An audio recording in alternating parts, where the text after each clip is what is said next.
స్థానిక సంస్థల ఎన్నికలకు సన్నాహాలు ప్రారంభించింది రాష్ట్ర ఎన్నికల సంఘం. పంచాయతీ, మున్సిపల్ ఎలక్షన్ ని పకడ్బందీగా నిర్వహించేందుకు కసరత్తు చేస్తుంది. మే 1వ తేదీ నాటికి మున్సిపల్, అదే నెల 10కి పంచాయతీ ఓటర్ల జాబితాను రెడీ చేయాలని అధికారులను ఆదేశించింది ఈసీ.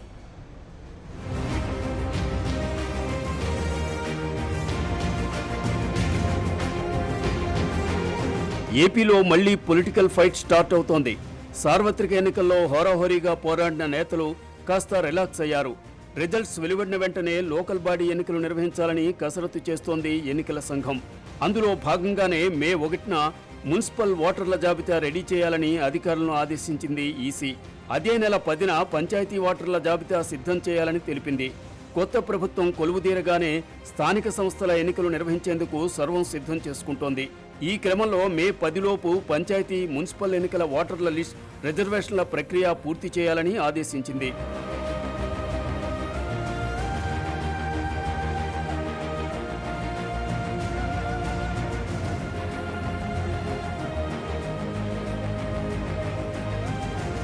గ్రామ పంచాయతీ, ఎంపీటీసీ, జడ్పీటీసీల ఎన్నికలకు సంబంధించి ఓటర్ల జాబితా, వార్డుల విభజన, రిజర్వేషన్ల ప్రక్రియను మే 10వ తేదీలోపు పూర్తి చేయాలని పంచాయతీరాజ్ శాఖను ఎన్నికల కమిషన్ ఆదేశించింది. తక్షణమే జిల్లాలోని డిపిఓ ఆఫీసులకు ఓటర్ల జాబితా, రిజర్వేషన్ల ప్రక్రియ మొదలు పెట్టాలని సూచించింది. 2011 జనాభా లెక్కల ప్రకారం రిజర్వేషన్లు అమలు పరుస్తారు. పట్టణాల్లో విలీనమైన పంచాయతీలకు డీనోటిఫికేషన్లు, పంచాయతీల విభజన ఉంటే వెంటనే వాటిని కూడా పూర్తి చేయాలని ఆదేశించింది. రాష్ట్రంలో 2018 జూలై చివరితో పంచాయతీల పదవీకాలం ముగిసింది. దీంతో ఆగస్టు 2వ తేదీ నుంచి పంచాయతీలు ప్రత్యేక అధికారుల పాలనలో ఉన్నాయి. ఎన్నికలు సకాలంలో నిర్వహించకపోవడంతో 14వ ఆర్థిక సంఘం నుంచి 3,622 కోట్ల రూపాయలను కోల్పోయింది.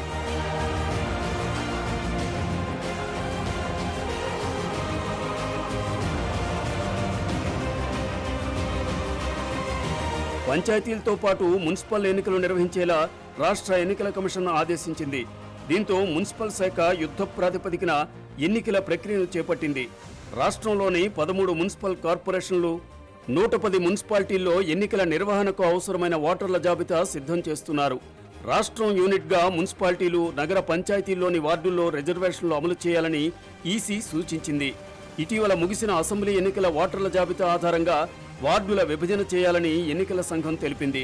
గ్రేటర్ విశాఖ, గుంటూరుల్లో విలీన గ్రామాలు కోర్టును ఆశ్రయించడంతో ఈ 2 కార్పొరేషన్లలో వార్డుల విభజనపై సూచనలు చేయాలని మున్సిపల్ అధికారులు ఎన్నికల సంఘాన్ని కోరారు.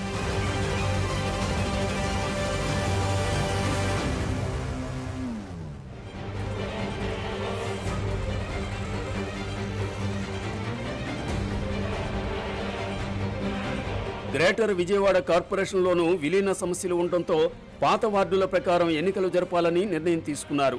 తిరుపతిని గ్రేటర్ కార్పొరేషన్గా మార్చి అభివృద్ధి కార్యక్రమాలు చేపట్టిన ఓటర్ల జాబితా ప్రకటించాక ప్రజల అభిప్రాయం తీసుకున్నాకే వార్డులపై తుది నిర్ణయం తీసుకోవాలని మున్సిపల్ శాఖ భావిస్తోంది.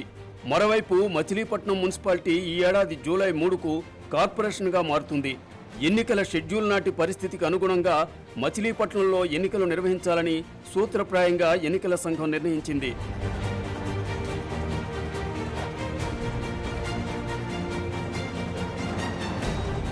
రాష్ట్రంలో సార్వత్రిక ఎన్నికల సమరం ముగిసిన వెంటనే పంచాయతీ, మున్సిపల్ ఎన్నికలు జరగనుండటంతో పల్లెలు, వార్డుల్లో ప్రచార హోరు మళ్లీ మార్మోగనుంది. For more updates, please subscribe 99 TV Telugu.